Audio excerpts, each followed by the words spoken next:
I'm joined with Florida's Lieutenant Governor, Jay Collins, the Chuck Norris of Florida politics. FDLE Deputy Commissioner Shane Pollard, and last but certainly not least, our great sheriff from Seminole County, Dennis Lima, who's been fantastic on so many different issues. And we're here today because we have a lot of success that we're able to tout about our efforts to fight fentanyl in the state of Florida. And this is not an easy issue to deal with. This is something that, I mean, I don't even know when fentanyl started coming on the scene. I know like 20 years ago, I don't think it was around. But this started coming on the scene, and there's a lot of toxic things that get out there, a lot of narcotics that can be very dangerous. I think the thing with fentanyl is it takes just a very small amount to be fatal.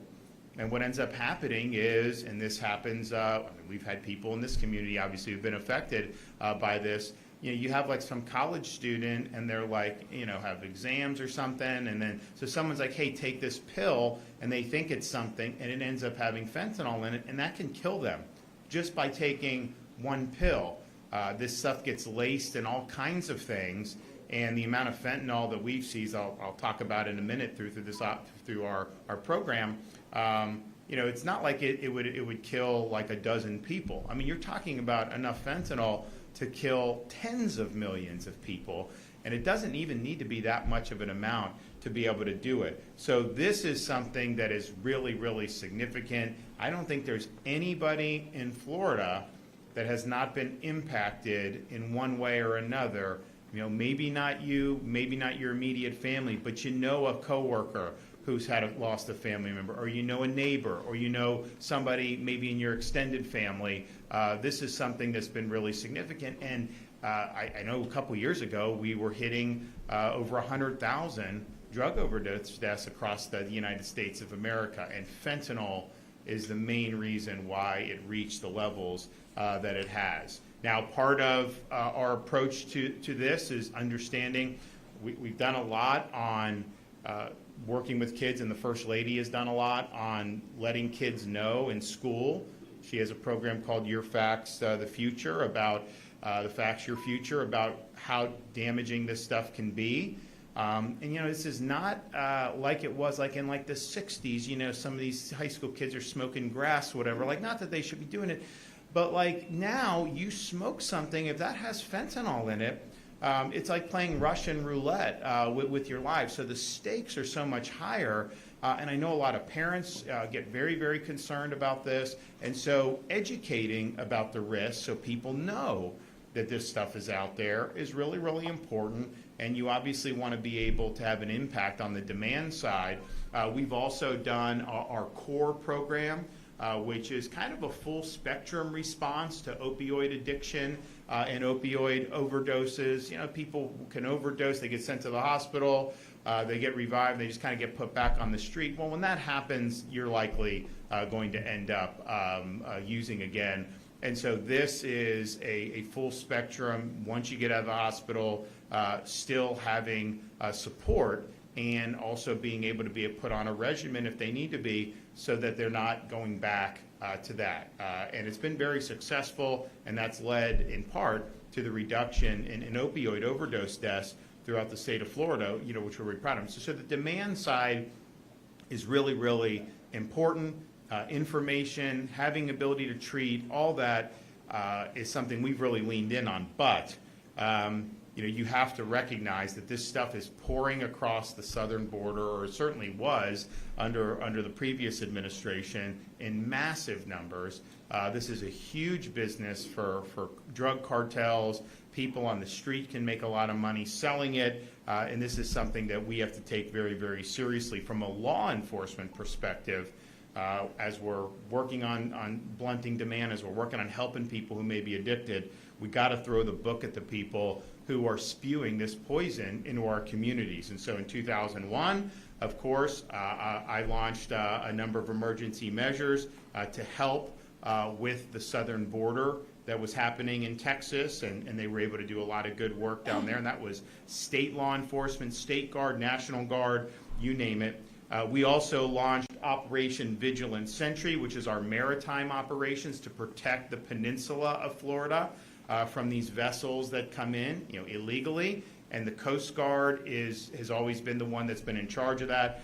Certainly at the time under the Biden administration, there was not enough Coast Guard assets to be able to stop all these vessels. And so we deployed more than 250 officers and soldiers from State Guard, Fish and Wildlife, Emergency Management, so that they could fill the gaps and stop these vessels. And over the years with Operation Vigilant Sentry, there have been, this is just state, so the feds have done as much or more likely with the Coast Guard, but just our Operation Vigilant Sentry interdicted 19,000 illegal aliens, almost 18,000 repatriated to their home country, and more than 470 total vessels that were interdicted. And a lot of times you have these vessels, they have narcotics on them.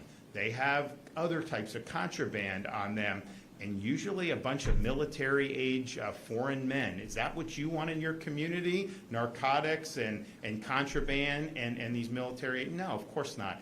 So being able to do the problem, though, with how all the immigration stuff, like if they get to the shore, what would happen is Biden would just release them, or he'd send them somewhere else in the interior of the country. So we really had to work on interdicting at sea. When you interdict at sea, you give them to the Coast Guard, they take them back. That's the practice.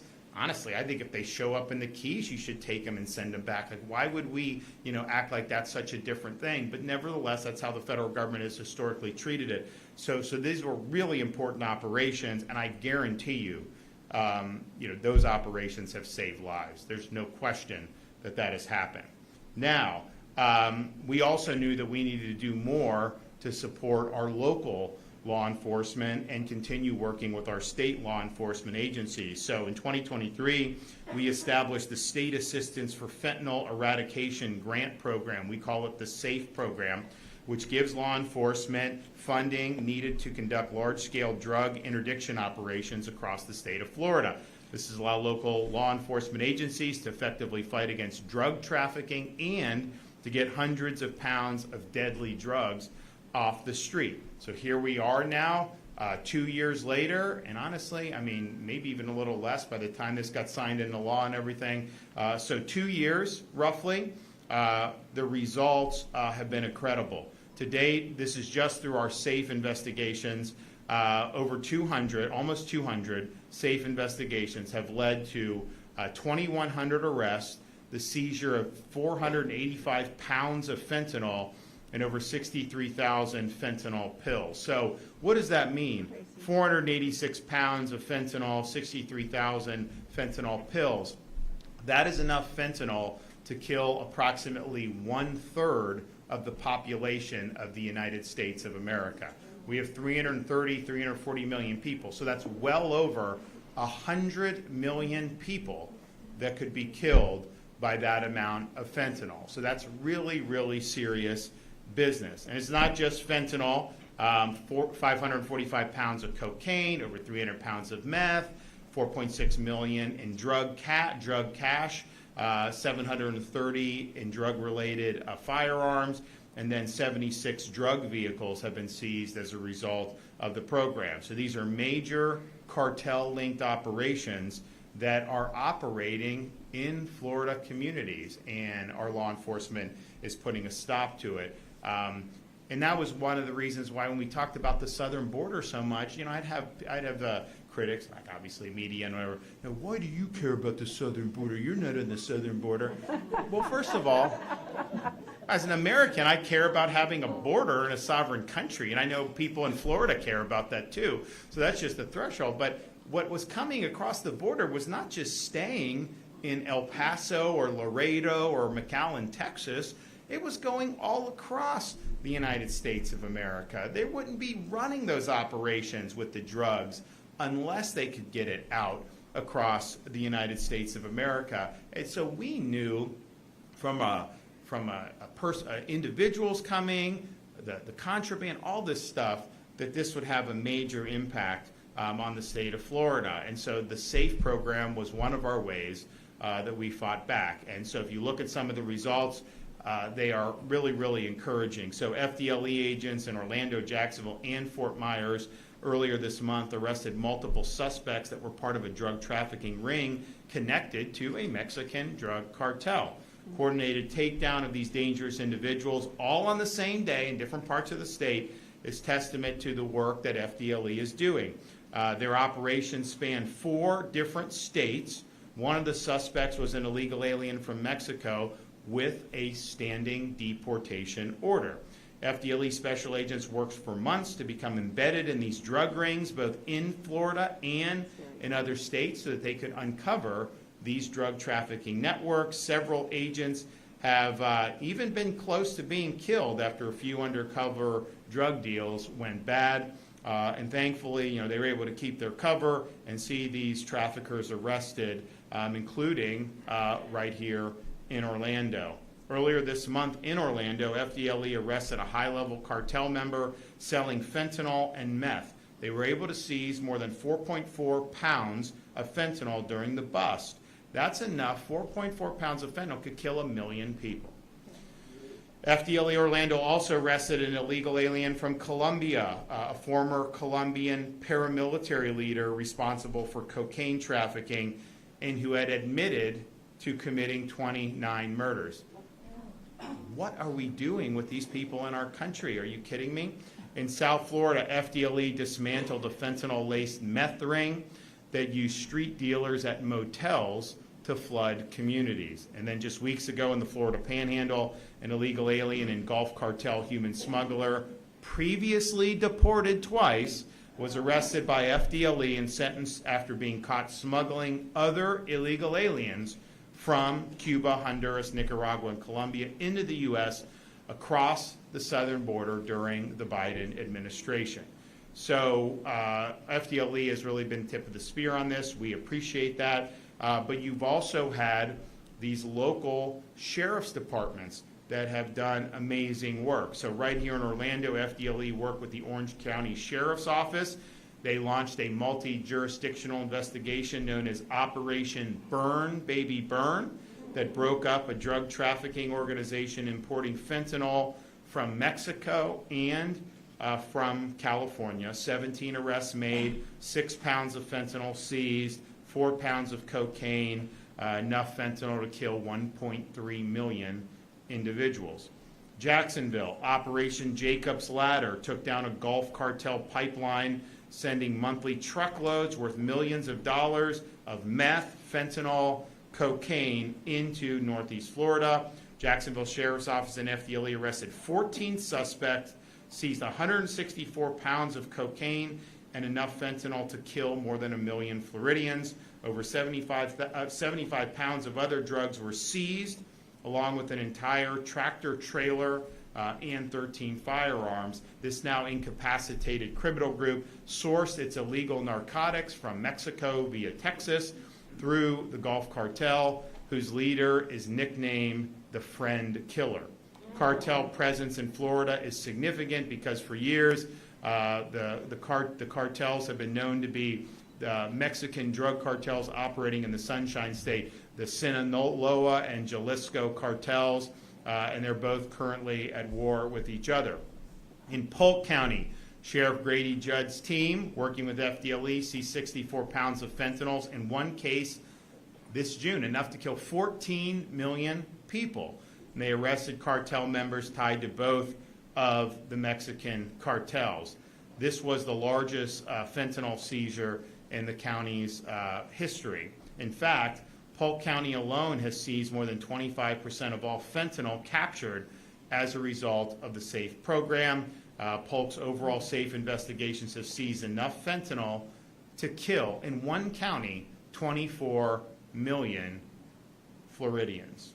In Suwannee County, a rural county that often needs financial support from our SAFE program, FDLE worked with the Sheriff's Office to seize enough fentanyl to kill the entire county of Suwannee 43 times over. Rural sheriffs and their teams are often asked to do more with less, and SAFE gives these smaller counties the muscle to match big city cartels. In June of this year, FDLE and Suwannee County Sheriff's Office seized enough fentanyl to, as I mentioned, do significant damage in their county. So the SAFE program is working. This is something that we need to continue going. Last year, I recommended an additional $20 million so that we could keep our SAFE program operational. Now, the legislature did fund some of it, but not all of it. They funded $13 million, but this is something that absolutely deserves support in the next legislative session. So we have $7.7 million committed to active contracts.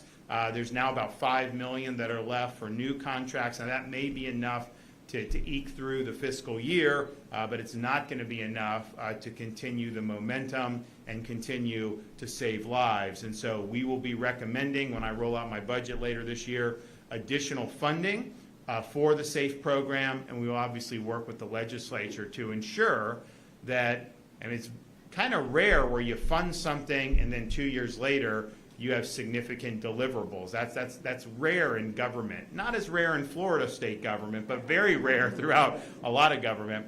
But these results are significant. These results have made our community safer. These results have saved the lives of many Floridians. And so I want to thank everybody that's been involved in this.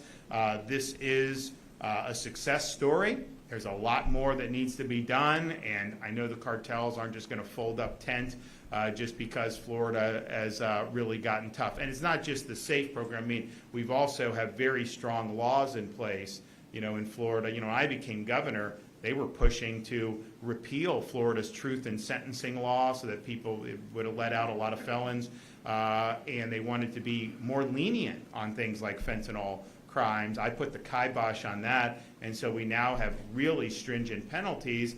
And what Sheriff Lima and others will do is appropriately is, if you're dealing fentanyl and you sell it to somebody or give it to somebody who ends up overdosing and dying, you can be charged and should be charged with homicide.